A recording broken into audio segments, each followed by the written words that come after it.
গত 15 বছরে আপনি যদি দেখেন যে ধাপে ধাপে মহিলার যে স্থান সমাজে সেটা নিভে যাচ্ছে। আপনি কোন চিফ মিনিস্টারকে দেখেছেন যে একটা রেপ হলে তার ব্যাপারে সরব হয়ে 1 ঘন্টার মধ্যে প্রেসকে কথা বলে দেয়?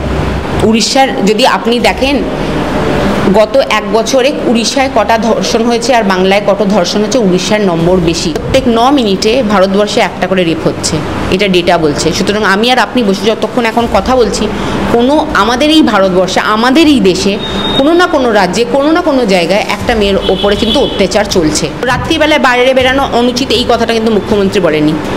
আপনি কোর্ট করে একটা বলতে পারেন না যে রাত্রিবেলায় বেরানো অনুচিত মুখ্যমন্ত্রী বলেছে, এটা কথাটা মুখ্যমন্ত্রী একবারও বলেননি। দেখুন, শুভেন্দু অধিকারী অনেক কিছু বলতে পারেন।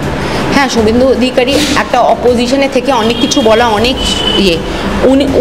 উনি যে বিজেপিতে বিশ্বাসী, তাহলে সেই স্টেটগুলো রাজস্থান হোক, ইউপি হোক, বিহার হোক, যেখানে রেপের সংখ্যা অনেক বেশি, মানে ডাবলও না, মানে 10 টাইমস মোর। আপনি মহারাষ্ট্রতে যখন হয়েছে রেপ কেস, বা ইউপিতে হয়েছে, বা রাজস্থানে হয়েছে, আপনি আমাকে একটা দেখান তো লক্ষ লক্ষ মহিলা রাত্রি 12টার সময় বেরানোর সাহস পেয়েছে কিনা। দুর্গাপুর ধর্ষণকাণ্ড, সেখানে একজন বাইরের মেয়ে, উড়িষ্যা রাজ্যের, অন্য রাজ্যের মেয়ে আমাদের রাজ্যে বাংলায় এসে ধর্ষিতা হলেন। কি বলবে তুমি, মহিলা তৃণমূল কংগ্রেসের নেত্রী, তুমি সে বিষয়ে কতটা বাকি বলবে? উড়িষ্যার মেয়ে হোক, বাংলার মেয়ে হোক, রাজস্থানের মেয়ে হোক, প্রথম ভারতীয় মহিলা, সর্বোপরি একজন মহিলা। যে কোনো মহিলার ওপরেই যদি নির্যাতন হয়, তার ধর্ষণ হয়, তার জীবন নষ্ট হয়ে যায় সেই ট্রমায়। সুতরাং এটা খুব দুঃখজনক, এটা খুব লজ্জাজনক। আমাদের বাংলায়, যেখানে আমরা এই সবে মাত্র নারী শক্তির আরাধনায় মত্ত ছিলাম, উদযাপন করছিলাম, সেই বাংলার মাটিতে এটা হলে আরও ঘটনা একদম ঠিক তার আগে, তারপরে আবারও এই ধরনের, খুব লজ্জাজনক, খুব মানে দুঃখজনক।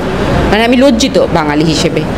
কিন্তু সেটার সাথে সাথে এটাও বলতে হবে যে এখন ভারতবর্ষের যে সামাজিক ব্যবস্থাটা হয়ে গেছে, যে গত 15 বছরে আপনি যদি দেখেন যে ধাপে ধাপে মহিলার যে স্থান সমাজে সেটা নিভে যাচ্ছে, সেটা আপনি যদি দেখতে পারেন, সেটা আপনি এনসিআরবি যদি রিপোর্ট দেখেন, শুধুমাত্র ধর্ষণ বেড়েছে যে সেটা না, ডাউরি জন্যে মৃত্যু, মানে মারা, টর্চার করে বিয়ের পরে মারা, violence against women, honour killing of women, এগুলো সব কিছু কিন্তু পরিকাঠামো যেখানে বোঝায় যে মহিলা আর পুরুষকে, যে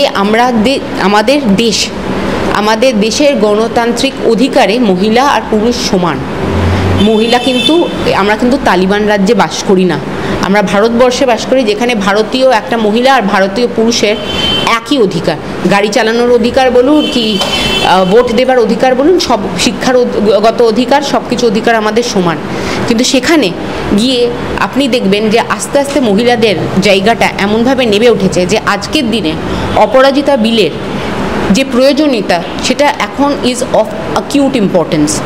যে আজকে ভারত সরকার একটা বিল, যেটা মহিলাদের সুরক্ষিত করবার জন্যে, মহিলাদের নির্যাতন থেকে সুরক্ষিত করার জন্যে, তাদের একটা, যাতে যদি কোনো মেয়ের রেপ হয়, তার ধর্ষণের পরে যদি সে মৃত্যুবরণ করে বা ভেজিটেটিভ স্টেটে চলে যায়, তাহলে যাতে সেই পুরুষটার যেন একেবারেই যেন মৃত্যুদণ্ড হয়। অপরাজিতা বিল তো রয়েছে, কিন্তু বারবার করে বাংলাতেই এই ধরনের ঘটনা ঘটছে। আপনি ভুল বলছেন, কারণ বাংলায় এই ঘটনা হচ্ছে প্রত্যেক 9 মিনিটে ভারতবর্ষে একটা করে রেপ হচ্ছে, এটা ডেটা বলছে। সুতরাং আমি আর আপনি বসে যতক্ষণ এখন কথা বলছি, কোনো আমাদের এই ভারতবর্ষে, আমাদের এই দেশে কোনো না কোনো রাজ্যে, কোনো না কোনো জায়গায় একটা মেয়ের ওপরে কিন্তু অত্যাচার চলছে। সুতরাং আপনি যদি দেখেন, নিশ্চিতভাবে ভারতবর্ষের যদি বাংলায় এখনও পর্যন্ত যদি দেখেন, এবছরের যদি ইয়ারটা দেখেন, বাংলায় যত ধর্ষণ হয়েছে তার থেকে অনেক বেশি ধর্ষণ রাজস্থানে হয়েছে, উড়িষ্যায় হয়েছে, ইউপিতে হয়েছে, বিহারে হয়েছে। কিন্তু নির্যাতিতার বাবা বলছেন যে এই রাজ্যে মেয়েকে তিনি সুরক্ষিত নয়, তিনি অন্য উড়িষ্যায় নিয়ে যাবেন, পড়াশোনা এ রাজ্যে আর করাবেন না। সেটা সে তার বাবা হিসেবে বলতেই পারে, তার মনে হতে পারে যে আমার মেয়ে যদি আমার কাছে থাকতো, আমার বাড়িতে থাকতো, অনেক বেশি ভালো থাকতো, নিশ্চয়ই ভাবে বলতে পারে। কিন্তু সত্যি কথা এটাও যে উড়িষ্যা হাইওয়েতেও 1 মাস আগে একটা রেপ হয়েছে। সত্যি কথা এটাও যে উড়িষ্যার পুরীর বিচেও রেপ হয়েছে। সুতরাং আপনি এই যে রেপ কালচার যেটা ভারতবর্ষে ছেয়ে গেছে, যে বাংলার দিকেই মূলত আঙুল তুলেছেন যে বাংলায় তার মেয়ে অসুরক্ষিত। তো উড়িষ্যায় তার মেয়ে সুরক্ষিত কীভাবে? কারণ উড়িষ্যার মেয়েরাও তো ধর্ষিত হয়ে যাচ্ছে। উড়িষ্যার যদি আপনি দেখেন গত 1 বছরে উড়িষ্যায় কটা ধর্ষণ হয়েছে আর বাংলায় কত ধর্ষণ হচ্ছে, উড়িষ্যার নম্বর বেশি। সুতরাং হ্যাঁ, আমার বাবা হিসেবে আমার বাবা বলতে পারে, ভাই আমার মেয়ে এখানে থাকলে, আমার মেয়ে হোস্টেলে থাকতো না, আমার মেয়ে বাড়িতে থাকতো, আমি তাকে রাত্রিবেলা মানে বেরাতেই দিতাম না, বা বেরালে হয়তো আমার গাড়িতে করে বেরাতো, আমার ছেলের সাথে বেরাতো বা আমার ড্রাইভারের সাথে বেরাতো, ওর হতো না, সেটা বলতেই পারে।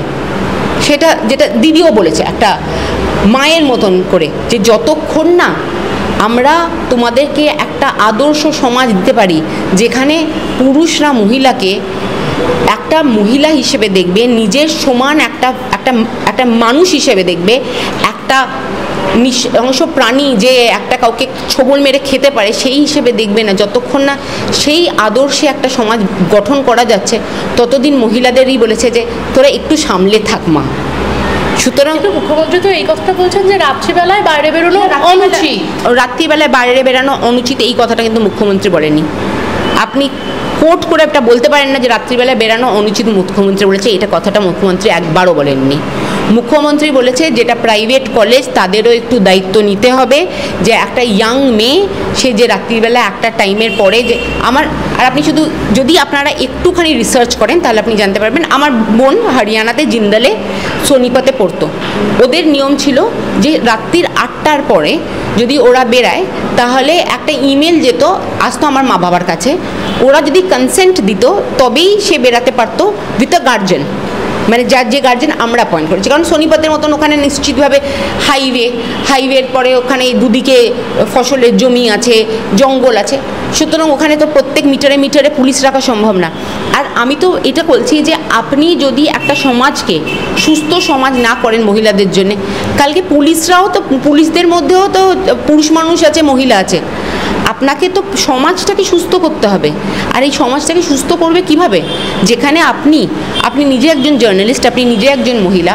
আজকে তালিবানরা এখানে এসছে, যারা মহিলাদের মহিলা ভাবেই না, যারা মহিলাদের বলে যে তোমার চোখ দেখানোর দরকার নেই, চোখটাও ঢেকে রাখো, চোখ দেখলেও মানে আগে তো পুরো জামা ঢাকা, তারপরে মুখ ঢাকা, তারপরে এখন চোখও ঢেকে দিয়েছে। তোমার পড়াশোনা করবার দরকার নেই, তোমার কোনো গার্ডেনে যাবার দরকার নেই, তোমার গান গাওয়া অ্যালাউড না, নাচা তো অনেক দূরের কথা। এমনকি যে জোরে আওয়াজে আমি আপনার সাথে কথা বলছি আর আপনি আমাকে প্রশ্ন করছেন, এত জোরে একটা মহিলার কথা বলাও ওখানে নিষেধ। সেই দেশের লোক যখন আমাদের দেশে আসছে, আমরা কি করছি, যে আমরা বলি আমাদের ভারতবর্ষে যদি 5টা স্তম্ভ হয় তার মধ্যে মিডিয়া একটা স্তম্ভ, যেটা আমাদের ডেমোক্রেসিকে, আমাদের গণতন্ত্রকে সজাগ রাখে। সেখানকার মহিলা জার্নালিস্টদের, মানে আপনাদের মতন এডুকেটেড মহিলা জার্নালিস্টদের অ্যালাউড না। যখন অ্যালাউড না হচ্ছে, আমি বলছি মহিলারা কোথায় প্রতিবাদ করছে? কটা মহিলা রাস্তায় নেমেছে? কটা জার্নালিস্ট মহিলা রাস্তায় নেমেছে? বা কটা জার্নালিস্ট মহিলাদের প্রতিবাদে আমি রাস্তায় নেমেছি? সুতরাং মহিলারাই তো আমাদের দেশে একটা মহিলাদের যে আস্তে আস্তে একটা সম্মানের জায়গাটা নিচে নামছে, সেটা আপনি নিজেই দেখতে পাবেন। আমি বললাম না যে ডাউরি কেস দেখবেন, আপনি অনার কিলিং দেখবেন, এইগুলো সব কিছু। অধিকারী যখন দুর্গাপুরে গিয়েছেন এবং নির্যাতিতার বাবার সঙ্গে দেখা করেছেন, তিনি বলেছেন বাংলার জন্য তিনি লজ্জিত। দেখুন, শুভেন্দু অধিকারী অনেক কিছু বলতে পারেন। হ্যাঁ, শুভেন্দু অধিকারী একটা অপোজিশনে থেকে অনেক কিছু বলা, অনেক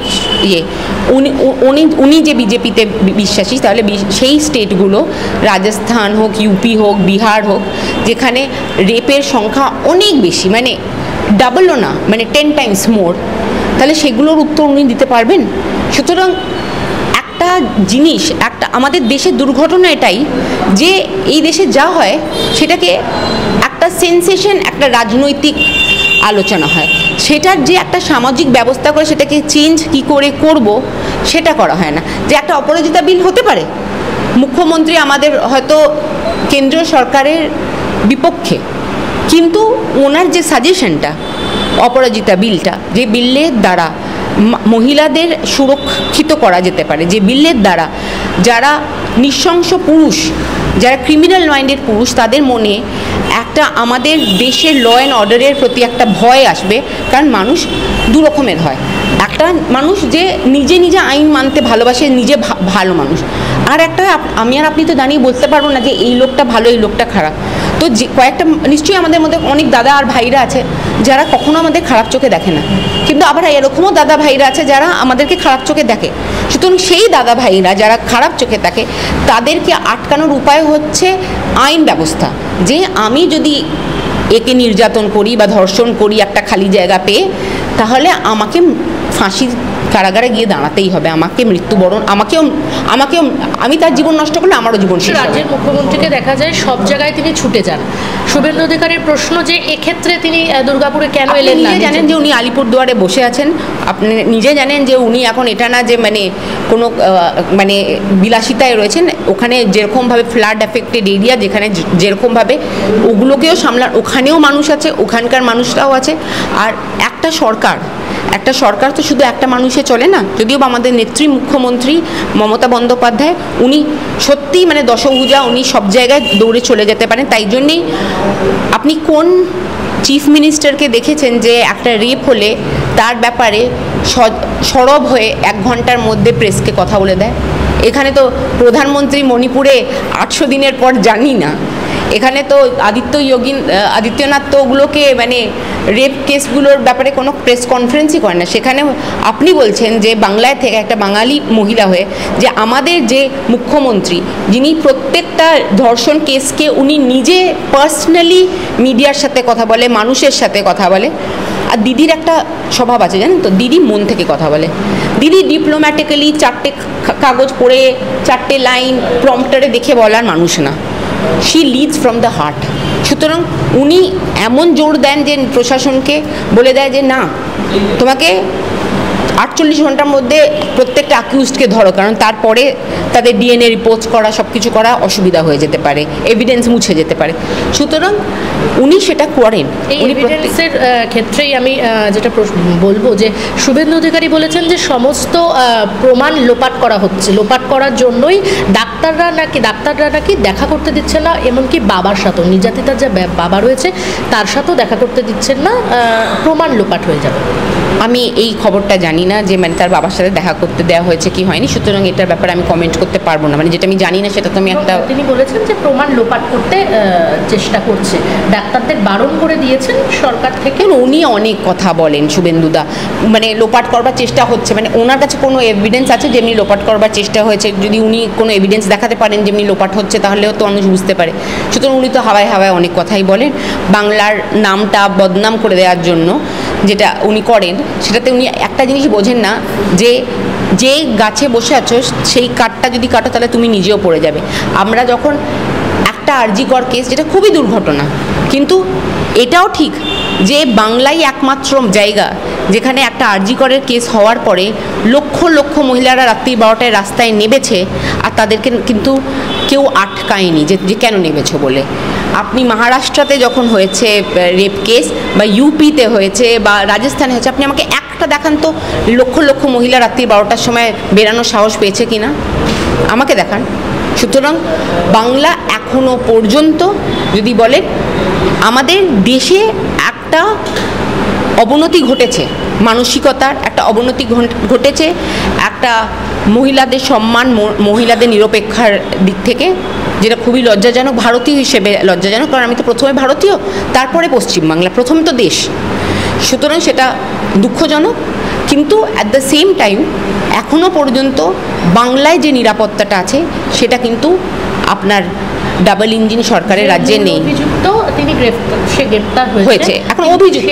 হ্যাঁ, সে শুভেন্দু অধিকারীর দাবি যে তার বাবা তৃণমূলের সঙ্গে একদম তৃণমূল কর্মী। দেখুন, এখন একটা কথা আপনি আমাকে বলুন যে আমি তৃণমূল করি, আমার মেয়ের চরিত্র কেমন হবে সেটা তো আপনি মানে কি করে দায়ী নেবেন? আর যদি আর তাহলে তো আরও বেশি প্রমাণ যে যদি তার বাবা তৃণমূল কর্মী, অ্যাকচুয়ালি যেটা ঘুরিয়ে কথা যে তৃণমূলের ছত্রছায়া থেকেই এগুলো হচ্ছে। না, তৃণমূলের ছত্রছায়া হলে তাহলে তো সে অ্যারেস্টই হতো না। তাহলে অ্যারেস্টটা কোথা থেকে হলো?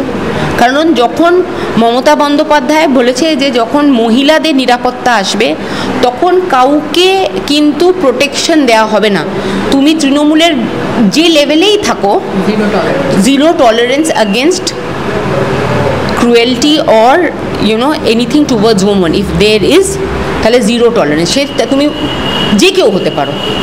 কিন্তু আর সেটাই প্রমাণ আজকে একটা মানুষ যদি আমি জানি না এই ব্যাপারটা, কিন্তু যদি তৃণমূলের কর্মী হয় তাহলে তো আপনার বলো যে তার ছেলে অ্যারেস্ট হলো না কেন?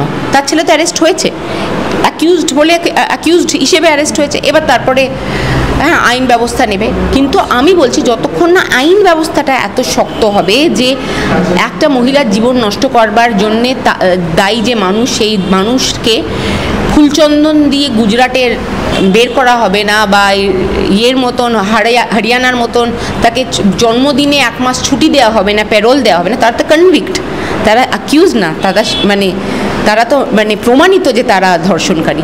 যতক্ষণ এটা চলবে ততক্ষণ ধর্ষণকারী যে মেন্টালিটিটা মানুষের মধ্যে, পুরুষদের মধ্যে, সেটা কিন্তু কমবে না। সেটাকে আপনি মোটিভেট করছেন, তাকে আপনি এনকারেজ করছেন। যখন একটা ধর্ষণকারী যখন একটা হবু ধর্ষণকারী, সে যখন দেখছে যে ধর্ষণ করবার পরেও এ তো আরাম করে বেরিয়ে যাচ্ছে 2-3 বছর পরে, তখন সে একটা এনকারেজমেন্ট পাচ্ছে। কিন্তু সেই হবু ধর্ষণকারী যদি দেখে 3-4টে যদি এক্সাম্পল পায় যে তারা শাস্তি, শুধু শাস্তি না, তাদের মৃত্যুদণ্ড হচ্ছে, তারা ভয়ের চোটে করবে না মানুষকে, না হলে পানিশমেন্টের ভয়। তৃণমূল কংগ্রেসের নেত্রী, সেক্ষেত্রে আপনি কি সেই পরিবারের সঙ্গে দেখা করবেন, গিয়ে দাঁড়াবেন তাদের পাশে? নিশ্চিতভাবে। যদি এখনও পর্যন্ত আমি জানি না এটার ব্যাপারে, ওনারা দুর্গাপুরে আছেন, কিভাবে আছেন, দরকার পড়লে আমরা নিশ্চয়ই যাব, সবাই যাব, সাথে থাকবো। কিন্তু এটা লোক দেখানো জিনিস, এটা রাজনীতি করবার জিনিস না।